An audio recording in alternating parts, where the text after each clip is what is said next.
शैतानुर्रजीम बिस्मिल्लाहिर्रहमानिर्रहीम रब्बियात के लिए मुतखला सिद्किन व आखिरजनी मुखराजा सिद्किन व जालनी मिल्लदुन का सुल्तान नसीरा।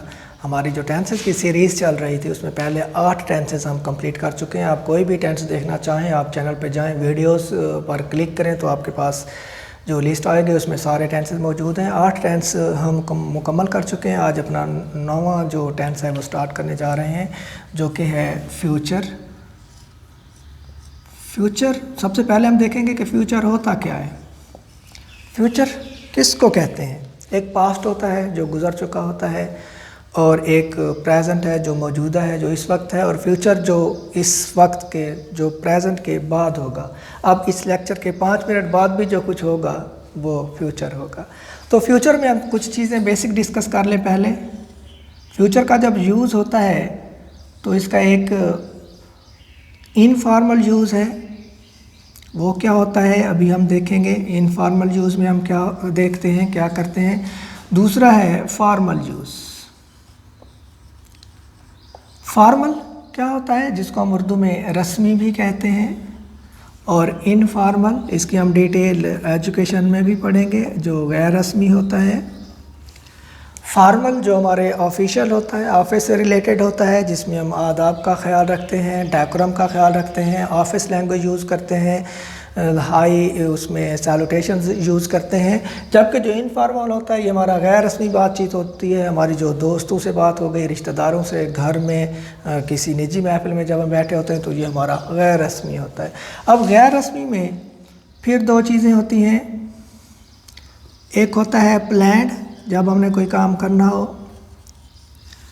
दूसरा होता है अनप्लान्ड, जिसका हमने पहले से मंसूबा ना बनाया हुआ हो। अब प्लान्ड में हम फ्यूचर का जिक्र करने के लिए 2 तरीके इस्तेमाल करते हैं। एक गोइंग टू का हम यूज़ करते हैं मुस्तकबिल के लिए, going to, we are going to see you Monday next. इसी तरह से दूसरा हम जो इस्तेमाल करते हैं वो होता है प्रेजेंट कॉन्टिन्यूअस का। प्रेजेंट कॉन्टिन्यूअस को कैसे इनफॉर्मल प्लान में हम यूज़ करते हैं। We are going to visit Lahore Monday next, और we are visiting Lahore Monday next. तो ये गोइंग टू से हो गया, दूसरा प्रेजेंट कॉन्टिन्यूअस से हो गया। और जो अनप्लान्ड हमारा इनफॉर्मल होता है उसमें हम हमेशा जो इस्तेमाल करते हैं वो विल होता है, जो कि हमारा फ्यूचर इंडेफिनिट है, या फ्यूचर सिंपल भी हम इसे कहते हैं। तो इनफॉर्मल में एक प्लान्ड है, एक अनप्लान्ड है। प्लान में हमारे पास 2 तरीके हैं, गोइंग टू और प्रेजेंट कॉन्टिन्यूअस, इज़ार एम के साथ आईएनजी फ्यूचर के लिए हम यूज़ कर सकते हैं। दूसरा अनप्लान्ड है, तो अनप्लान्ड में हम जो है इनफॉर्मल अनप्लान्ड में हम विल इस्तेमाल करते हैं, जबकि फॉर्मल में हम सिर्फ़ और सिर्फ जो इस्तेमाल करते हैं वो विल है, और इसको हम क्या बोलते हैं, फ्यूचर सिंपल या फ्यूचर इंडेफिनिट। ये थोड़ा सा बैकग्राउंड था इस टेंस का कि फ्यूचर एक इनफॉर्मल और एक फॉर्मल। इनफॉर्मल में 2 तरह का होता है, प्लान्ड और अनप्लान्ड। प्लान्ड में हमारे पास 2 ऑप्शंस होती हैं, गोइंग टू से करें या प्रेजेंट कॉन्टिन्यूअस से करें, और अनप्लान्ड जो है वो हमारे पास सिर्फ विल होगा। और फॉर्मल में हम हमेशा विल इस्तेमाल करते हैं, जो कि फ्यूचर सिंपल या फ्यूचर इंडेफिनिट है, जो कि आज का हमारा टेंस है। हम सीखते हैं कि फ्यूचर इंडेफिनिट को किस तरह से हम पहचानेंगे, उसकी उर्दू में पहचान क्या होती है, उसका फार्मूला क्या होता है फ्यूचर इंडेफिनिट टेंस का, और उसको हम इंग्लिश में कन्वर्ट कैसे करेंगे। इसको उर्दू में हम कहते हैं फेल मुस्तकबिल सादा या मुस्तकबिल मुतलक।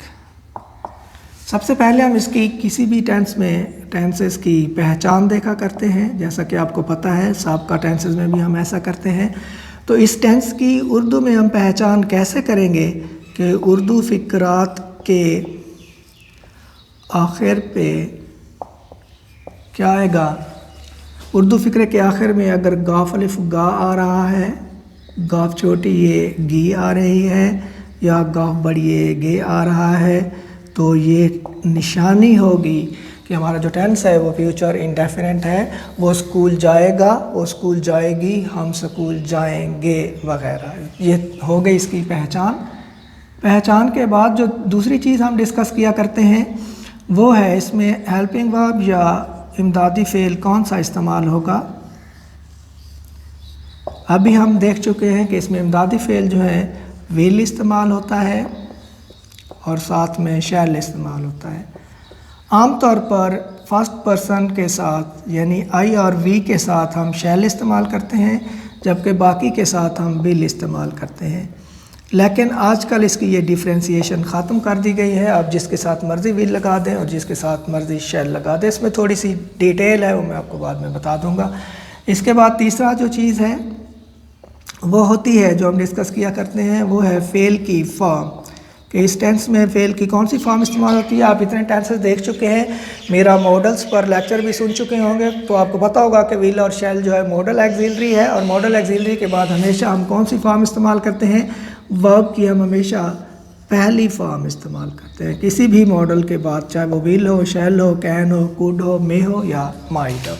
आखिरी चीज़, चौथा पॉइंट, कि इसको इंग्लिश में हम कन्वर्ट कैसे करते हैं, उसका कुलिया क्या होता है। तो सबसे पहले हम फाइल लगाते हैं, उसके बाद हम इमदादी फ़ेल विल और शैल में से एक लगा देंगे और उसके बाद हम फ़ेल की पहली फॉर्म लगा देंगे और उसके बाद आखिर में हम मफ़ूल लगा देंगे। हमारे पास एग्ज़ाम्पल है कि वो स्कूल जाएगी।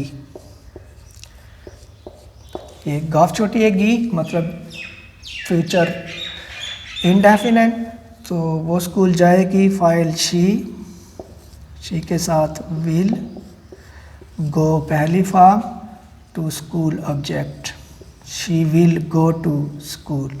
वो स्कूल नहीं जाएगी अगर हो तो हम क्या करेंगे, विल के बाद नॉट लगा देंगे, she will not go to school.